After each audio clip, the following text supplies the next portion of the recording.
Assalamualaikum warahmatullahi wabarakatuh. Halo teman-teman, perkenalkan kami dari kelompok 1 mata kuliah Statistika Program Studi Pendidikan Matematika Fakultas KIP Universitas Lampung. Kami beranggotakan 4 manusia, yaitu aku, Alia Azahra, kemudian ada Resta Meldatia, Huda Niko Rahman, dan Vidya Nur Aziza. Baiklah, dalam video ini kami akan menyampaikan presentasi mengenai ukuran gejala pusat dan ukuran letak yang terdapat pada bab 4 Statistika karya Sujana. Pendahuluan. Untuk mendapatkan gambaran yang lebih jelas tentang sekumpulan data mengenai suatu hal, baik mengenai sampel ataupun populasi, selain daripada data itu disajikan dalam tabel dan diagram, masih diperlukan ukuran-ukuran yang merupakan wakil kumpulan data tersebut. Ukuran yang dihitung dari kumpulan data dalam sampel dinamakan statistik. Apabila ukuran itu dihitung dari kumpulan data dalam populasi atau dipakai untuk menyatakan populasi, maka namanya parameter. Jadi, ukuran yang sama dapat bernama statistik atau parameter tergantung pada apakah ukuran dimaksud untuk sampel atau populasi. Rata-rata atau rata-rata hitung. Simbol-simbol yang digunakan pada perhitungan. Nilai-nilai data kuantitatif akan dinyatakan dengan X1, X2, blank sampai Xn apabila dalam kumpulan data tersebut terdapat n buah nilai. Simbol n juga akan dipakai untuk menyatakan ukuran sampel, yakni banyak data atau objek yang diteliti dalam ukuran. Simbol n dipakai untuk menyatakan ukuran populasi, yakni banyaknya anggota yang terdapat dalam populasi.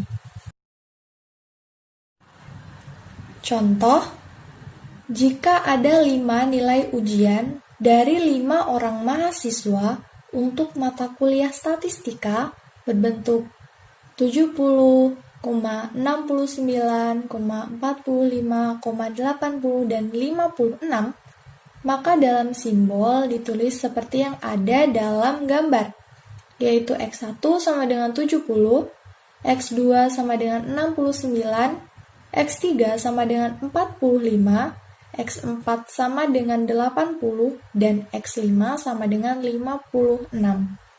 Dalam hal ini, N sama dengan 5, yang menyatakan bahwa sebuah sampel berukuran 5.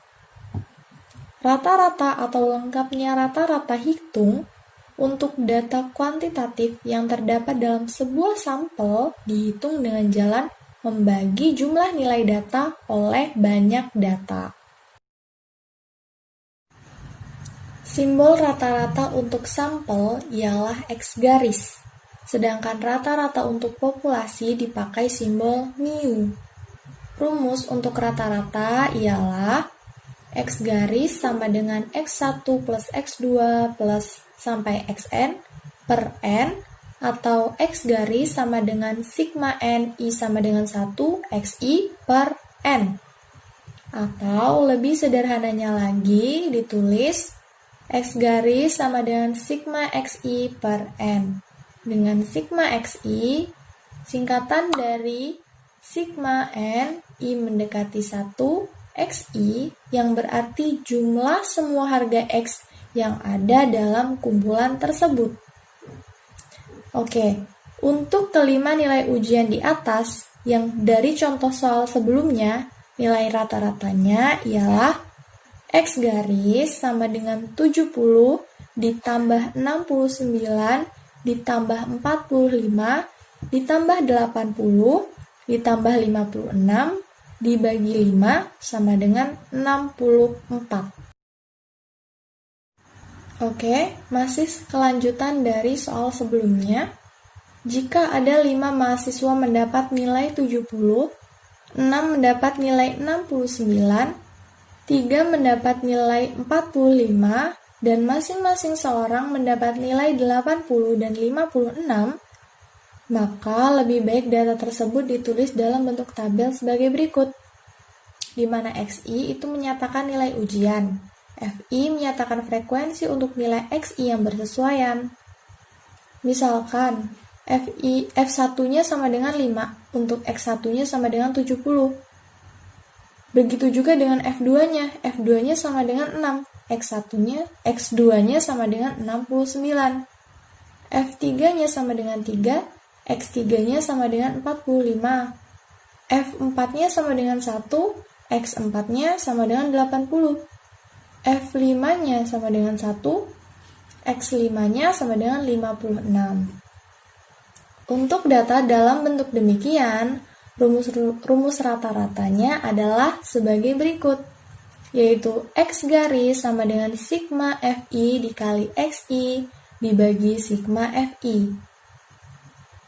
Ialah merupakan jumlah hasil kali antara frekuensi dan nilai data dibagi oleh jumlah frekuensi. Untuk contoh di muka, dianjurkan dibuat tabel penolong seperti berikut.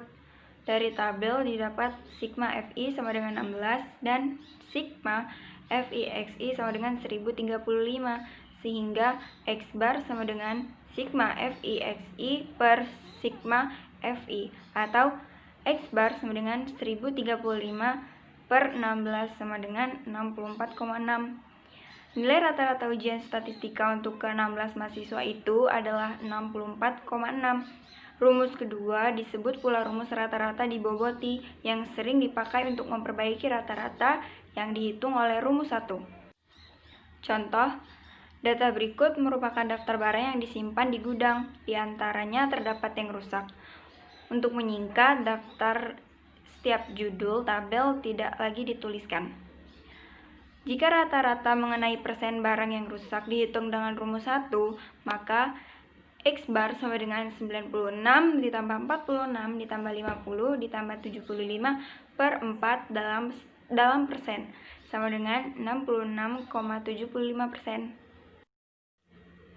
Tetapi barang rusak ada 328 dari 540, ini berarti 328 per 540 dikali 100%, sama dengan 60,07%.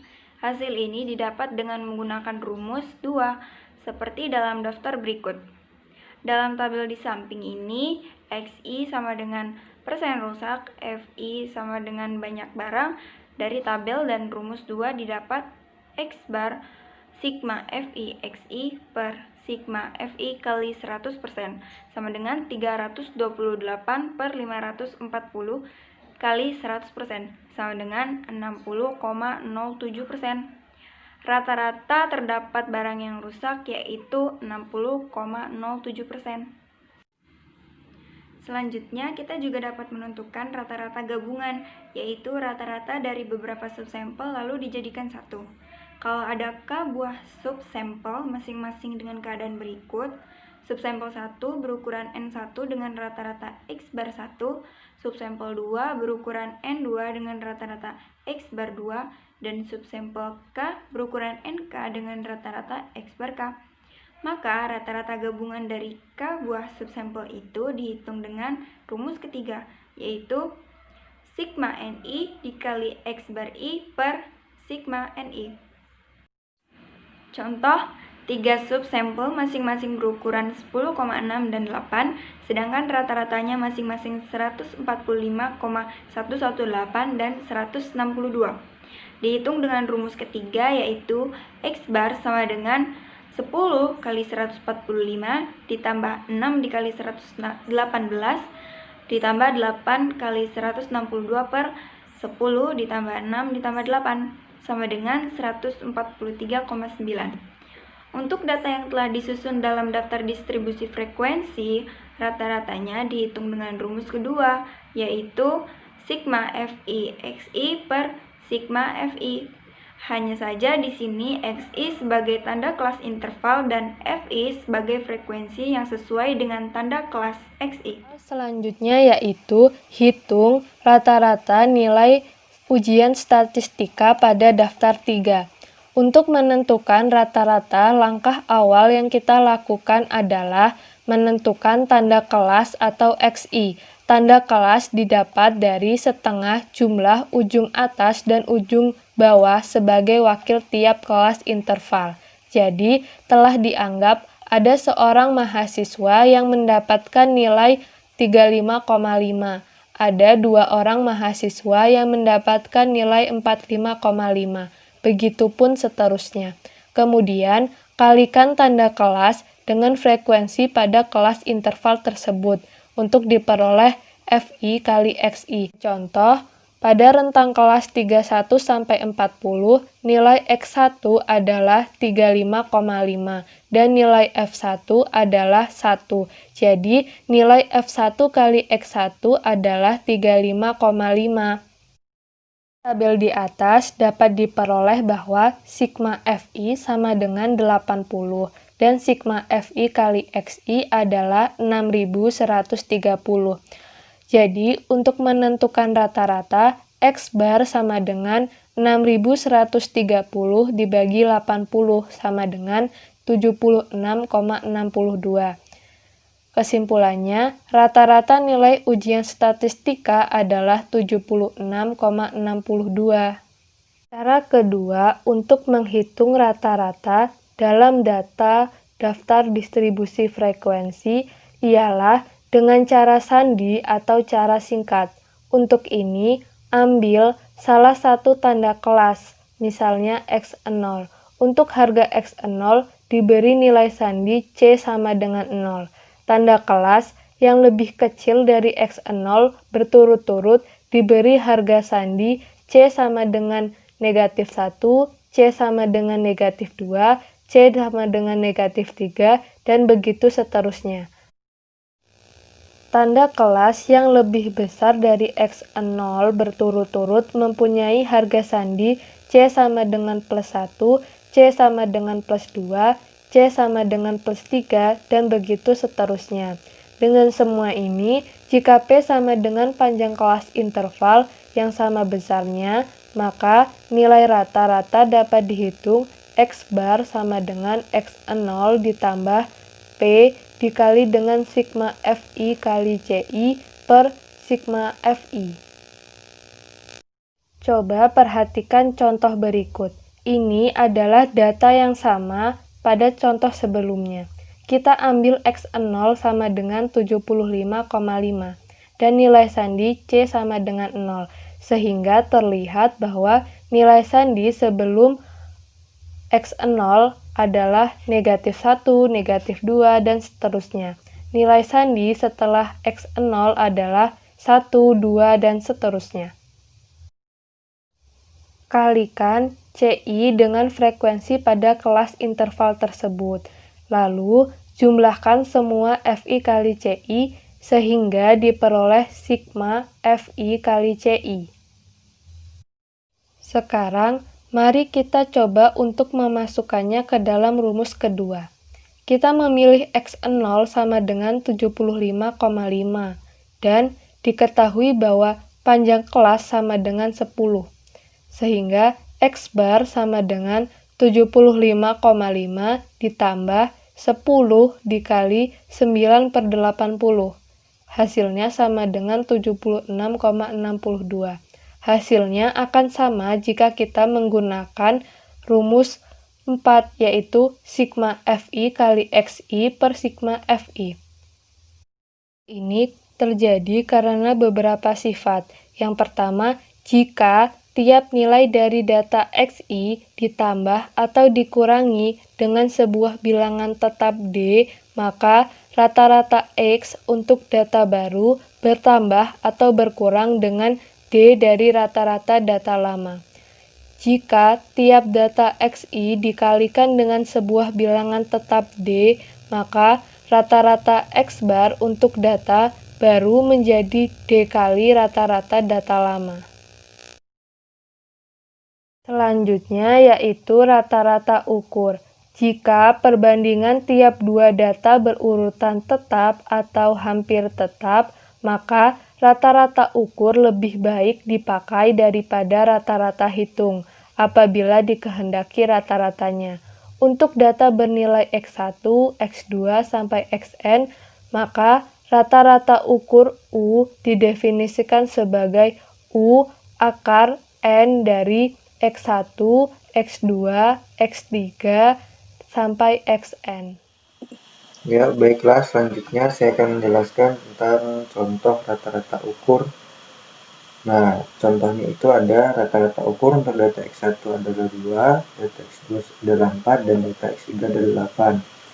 Nah, kita yang pertama menggunakan cara yang telah dijelaskan sebelumnya, yaitu U sama dengan akar pangkat N dari X1 dikali X2 dikali X3 hingga dikali Xn. Nah, kita mempunyai data X1, X2, dan X3, berarti N-nya adalah 3. Hingga rata-rata ukurnya yaitu U sama dengan akar pangkat 3 dari 2 dikali 4 dikali 8, itu sama dengan 4. Nah, untuk bilangan-bilangan nilai besar, lebih baik digunakan logaritma, yaitu rumus dari 46 menjadi ini 47, yaitu log U sama dengan sigma log XI per N. Ya, ini logaritma rata-rata ukur U sama dengan jumlah logaritma tiap data dibagi oleh banyak data. Rata-rata ukur U akan dapat dengan jalan mencari kembali logaritmanya. Tabel logaritma sederhana bisa dilihat pada lampiran buku sederhana. Nah, untuk contohnya kita menggunakan soal yang tadi, tapi kita menggunakan rumus 47 ini ya. Nah, maka log 2 itu kan 0,3010, log 4 0,6021, dan log 8 sama dengan 0,9031. Nah, kita menggunakan rumus yang 47 tadi, jadi log U sama dengan log 2 ditambah log 4 ditambah log 8 per 3, atau log U sama dengan 0,3010 ditambah 0,6021 ditambah 0,9031 dibagi dengan 3. Hasilnya 0,6021. Nah, log U ini kan jadi hasilnya log U sama dengan 0,6021. Sedangkan 0,6021 ini sama dengan log 4. Sehingga U sama dengan 4. Jadi rata-rata ukur itu U sama dengan 4. Selanjutnya, untuk fenomena yang bersifat tumbuh dengan syarat-syarat tertentu seperti pertumbuhan penduduk, bakteri, dan lain-lain sering digunakan rumus mirip rata-rata ukur, ialah PT sama dengan P0 dikali 1 ditambah rata-rata per 100 dikali T.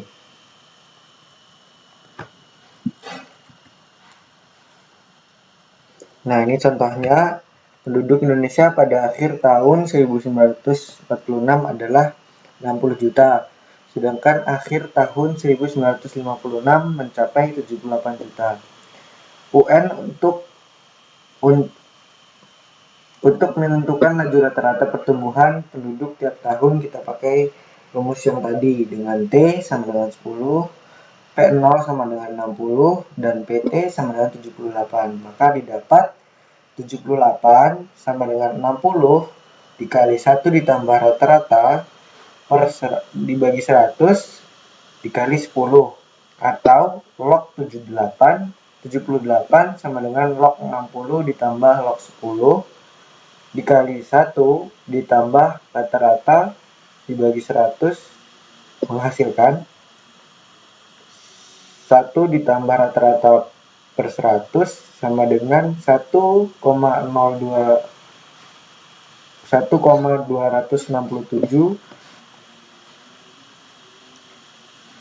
hingga hasilnya rata-rata sama dengan 2,67. Nah, laju rata-rata pertumbuhan didapat sebesar 2,67% tiap tahun. Nah, untuk data yang telah disusun dalam daftar distribusi frekuensi rata-rata, ukurnya dihitung dengan rumus log U sama dengan sigma FI log XI dibagi dengan sigma FI. Dengan XI menyatakan tanda kelas, FI menyatakan frekuensi yang sesuai dengan XI, dan harga rata-rata ukur U dicari kembali dengan log U. Nah, untuk data dalam daftar itu tentang nilai ujian 80 mahasiswa, kita bentuk tabel berikut. Nah, pada kolom tersebut, kolom 3 itu adalah tanda kelas, kolom 4 merupakan logaritma dari kolom 3, dan kolom 5 menyatakan hasil kali antara kolom 2 dan kolom 4. Nah, didapat sigma FI log XI itu sama dengan 150,1782 dan sigma FI sama dengan 80. Sehingga log U sama dengan 150,1782 dibagi dengan 80 yang hasilnya 1,8772 yang menghasilkan U sama dengan 75,37. Nah, sehingga nilai ujian itu mempunyai rata-rata ukur 75,37. Sekian penjelasan dari saya. Kurang lebihnya mohon maaf. Terima kasih.